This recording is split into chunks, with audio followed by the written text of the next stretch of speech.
Hey everybody. Today I thought I would go through the books I've written. So we have about 6 here with me today, but I've written about 7. So here they are. They look all cool. I'm going to talk about each of them and what happens in them and my thoughts on them, even though I wrote them. But some of these I wrote like last year, and my writing has improved since then, so I definitely have some thoughts on each of these. So yeah, let's just get right into it from publication order, or when they were written order. So let's see. I guess we'll start with this one. This one was not written first, but a bunch of the poems in here were written way before any of these. So I thought I would go ahead and talk about this one first. This is literally just a book of poetry. This is not a storybook with a cohesive storyline. I mean, it depends on how you see it. I mean, you could easily interpret it as a storyline about a depressed 16-year-old. When I wrote most of these, I was 16 and depressed, but this isn't really a book with a story to it. It's just a bunch of poetry. So now we can get into the actual books with an actual story to it. So the first one that I wrote was The Senior Trip. And this book is about a senior class that are on a cruise ship for a senior trip, and it crashes, and there's this one student that decides to take advantage of this by killing like the entire senior class. It's very chaotic. The only thing I'd say about this is there's some spelling errors in here that I don't know if I fixed them or not, but they weren't majors. I'm like, fuck it, we'll just put it in here. But next time I do write a book, I definitely want to ensure that I don't have spelling errors in here. But it's pretty good. There's just a lot of characters though, but I like this one. It's a fun little quick read. The second one I kind of have some issues with. It's called The Fraternity, and this one is about a frat house, or a fraternity that only selects gay pledges, and then throughout the phases of hazing, they get killed off one by one. So it's definitely already like a pretty heavy topic, but this book is extremely graphic to the point that I feel gross reading it, and I can't believe I wrote this. Like, I was a very angry 18-year-old last year when I wrote this. And it really shows in this book, and there's also a lot of repeating things of like smirking or exclamations. Like, they repeat a little bit too much, and it's kind of annoying. I'm critiquing my own books, but fuck it. You know, who else is going to? I'm pretty sure there were spelling errors in this, but I actually corrected them. So, yes. The third one, which I just got in the mail today, this one, I'm actually reading it as well. This one's called The Dark Space, and this one is about a town that is sent into space because, I mean, the reason that is said that they're sent into space is so they can have a better, like, chance at life. But they're really sent onto the spaceship because the town is cursed, and this person named Floyd Marcombe sends them into space to die. And this curse, this town I can't English today, but this person is possessed on this ship by this entity, and this entity is what has cursed this town.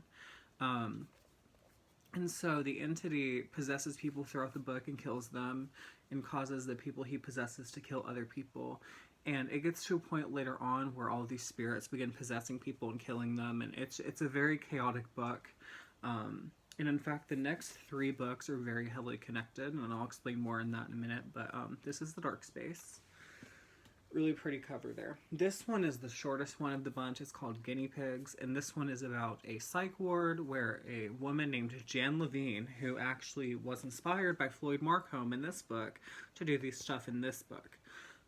But she basically builds this, well, in this psych ward, there are a bunch of scientists that test new medications on the psych patients, and a bunch of them have really bad effects. Like, I remember there's one where this girl takes a pill and she just gets knocked unconscious for like 5 seconds, but to her, in her mind, because it's like a time enhancer, so in her mind it was like decades, like 1,000 years, and so when she wakes up she has a heart attack from shock.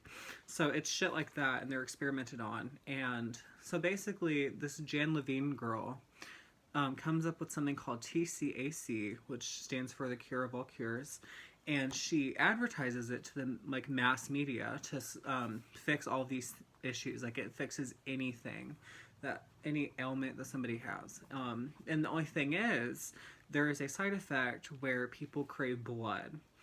And for some reason or another, it's been a while since I read this and wrote it. I mean, this one's really short, so, but for some reason, she decides, she kind of snaps and locks down the psych ward because people are pissed at her because of all these side effects, and there's like a bunch of murders and stuff like that because of the craving for blood.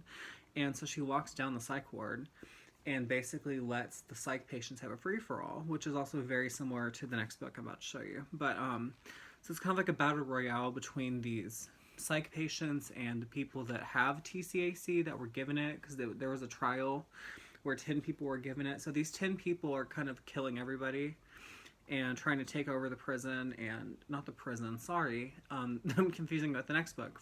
Trying to take over the psych ward. So this one's pretty good. I actually like it because the main character is kind of like moody, and it's so relatable. Because I feel that on a spiritual level. This one is the biggest one. It's called Prison Pandemonium. Big ass book. This is my favorite one I've ever written because of all the characters and how like well detailed it is, in my opinion.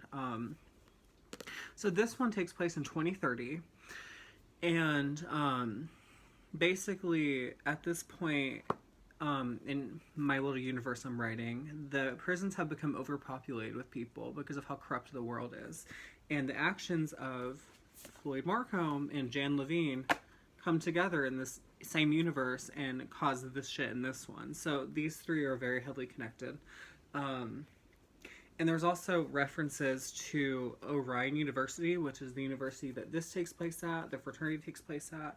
I'm currently writing another one that takes place at Orion University. But, sorry, back to the subject. So this one basically, there's like at least a dozen prisons of the most, or it's a dozen of the most overcrowded prisons. And they are selected to participate in a battle royale type thing where for an entire week, the prisoners are just set free in their prisons. And they are given various weapons, and if they survive by the end of the week, they get to go free. However, there is a twist because there is a psychotic killing android named Mara Calhoun that is made to look like a prisoner and made to act like one. And she's basically there to ensure that nobody makes it out alive. So not only is there this battle royale situation going on, there is a psychotic android killing everyone. So it's definitely pretty big. I mean, there's 4 sections in this. Let me see. I think they're called acts. Like Act 1, Act 2. Let me see real quick.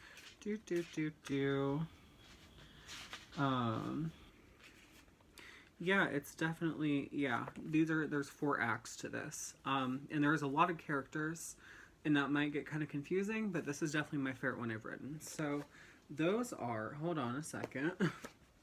These are all of the books that I have written. I'm currently working on more ideas for books. I'm writing one right now called The Hell Club. And that one also takes place at Orion University, just like the fraternity does. But yeah, they look really pretty together. I'm obsessed with these. I'm so glad that I learned how to self-publish through Amazon. But if you guys enjoyed this video, please get a big thumbs up and subscribe. And if you are at all interested in purchasing these books for yourself, so like any of these, I will be linking the books individually in the description below. So thank you guys for watching. I'll see you next time. Mwah.